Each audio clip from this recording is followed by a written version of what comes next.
tie us together. And then the next coincidence, of course, you know, the beautiful thing about network marketing, if you've got something that's really worthwhile, well, look, we're all into network marketing. If you think about it, if you go to a good movie or a good restaurant, but when you've got something that really has made a difference in your life, maybe there's kind of a moral obligation that we've got to share this with people that we care about.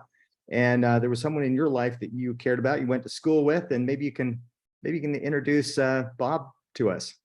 I'd be happy to. Bob Priest and I grew up together.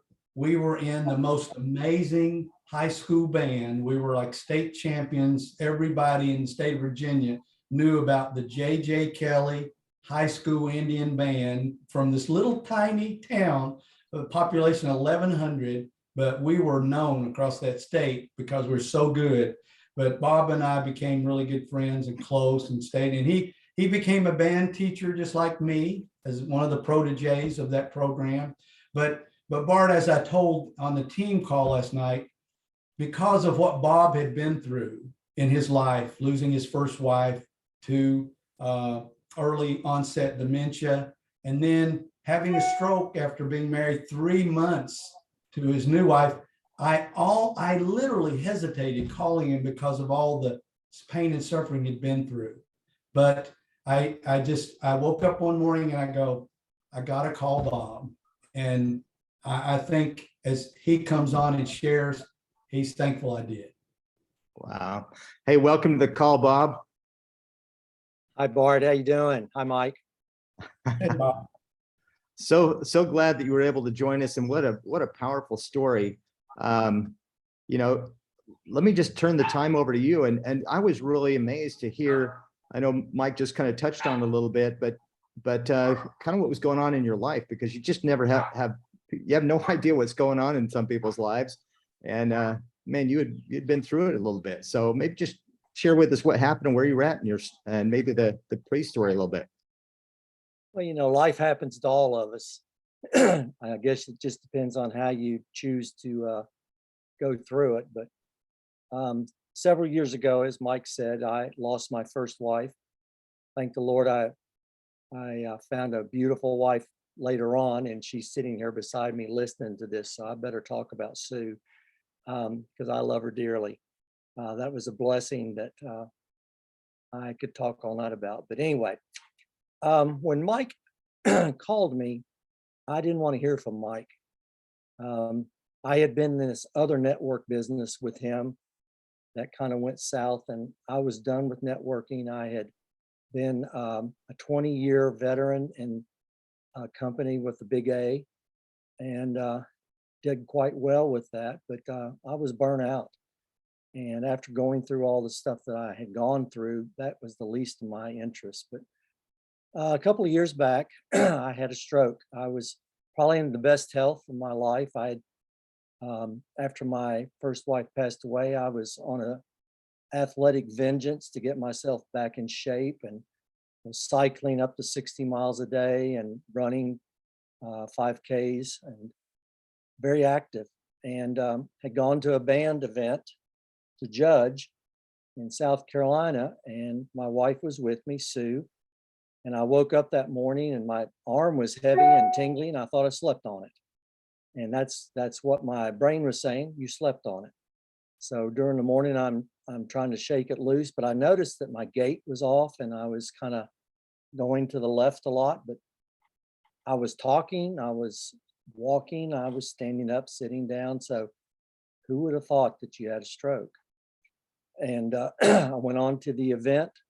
As the morning progressed, I got feeling worse, and my wife came and got me, and we went to the emergency room. All the workup for what I was telling the doctor was going on, but like I said, it wasn't showing the signs of a typical stroke that you hear them talk about all the time. And so he, after X-rays and blood work and all that, he said, you have some degeneration in your neck and you've got a pinched nerve. And he sent me on my way. But the day kept progressing and the nights kept getting worse, and I was there for a couple of days. And by the end of the event, I was barely walking out the door. Being stubborn band directors, and Mike would attest to that, we want to get the job done. We want to be there for the kids and all that. So I was bound determined I was going to stay. I knew something was really wrong when I was listening to the bands play. All the instruments sounded just like they should, clarinets and trombones and so on, but the cymbals sounded like crackling paper. And cymbals don't sound like crackling paper.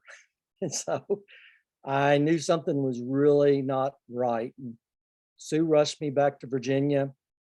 I went to my doctor the next day and he sent me to have imaging. And sure enough, I'd had a stroke in my pons area.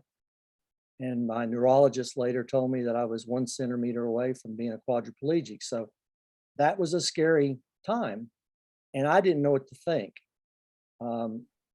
I was, as Mike went through with his situation, it really took me down fast. I had to stop teaching. In fact, I had to retire. The doctor told me I couldn't go back, that I wouldn't be the same, wouldn't have, and I didn't. I didn't have the energy. I didn't have the vigor that I used to have. So eventually I had to step away. And during that time, after the stroke hit me, everything changed in my body. All of a sudden, my blood sugar went out of kilter. My weight went up by 25, 30 pounds. Of course, I became depressed mentally, was out of it. And at times made comments to my family that, I want to do a directive and make sure that everything's covered, because I just wasn't sure what was happening. And then Mike calls. And I knew that when he called, it would be something networking, because the last time he and I had talked, it was something networking. So I was avoiding him. And I did avoid Mike. He called 2 or 3 times and left messages. And finally, I picked up the phone and we caught up a little bit. And then he shared with me what he had been through. Actually made me tear up, because I thought that I had stayed away from having conversation with him, and I could have lost a friend that I never got to talk to again. So it became a little emotional at that time. And Mike shared what had happened with him, and when he started taking the ASEA, what happened. And so I said, sure. And Rebecca Weens got on a phone call with us, and she kind of talked me through some of it. And so I started drinking the ASEA water. And within the first couple of weeks of being on the ASEA, the first thing that I noticed happening was all the inflammation that I had occurred in my body after that stroke, which was everywhere. It was every joint all the way down to my toes. I had a hard time walking and all that, but all of that started dissipating and eventually went to nothing. That was the big number thing that happened. Then as I was going back and forth to my doctor over months, my A1C started coming down into line, because it really shot up during that stroke. My blood sugar started coming back down. My cholesterol and triglycerides, for some reason, got all out of whack. And so those came back into line. And over a period of, about a year now, maybe a tad over, my doctor just been watching me, and she'd been noticing the differences. And so the big part of the story for me was about 3 weeks ago, after just trotting along, drinking the water, taking the new cell products that came out, even using the new advanced skincare, because I just became a believer in ASEA. I became a believer in this product, took me from a low spot and started doing something internally that gave me life again, gave me an excitement to be in life. I didn't want to network. In fact, I didn't start networking this until about 6 months ago, when I went to visit Mike and Anna down in Florida.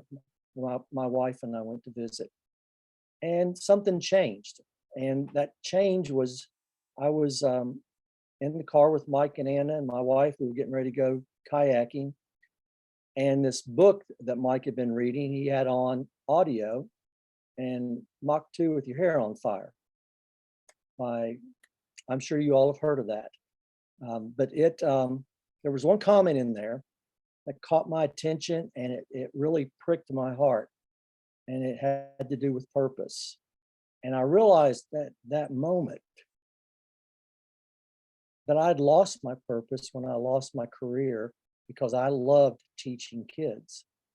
And that was me. That was my purpose. I didn't just teach music. I tried to teach life. And so that that left, and it was a hard place for me. And I turned to Mike and I said something to him about that I just heard. I said, I think I found my reason why. And so that's when I started networking, multi-level marketing, whatever you want to call it. I call it, I have a purpose of letting the people I love know that there's something out there that can help them with whatever they're dealing with, whether it's financial, whether it's physical, whether it's mental, because I went through all of those things. And ASEA came along.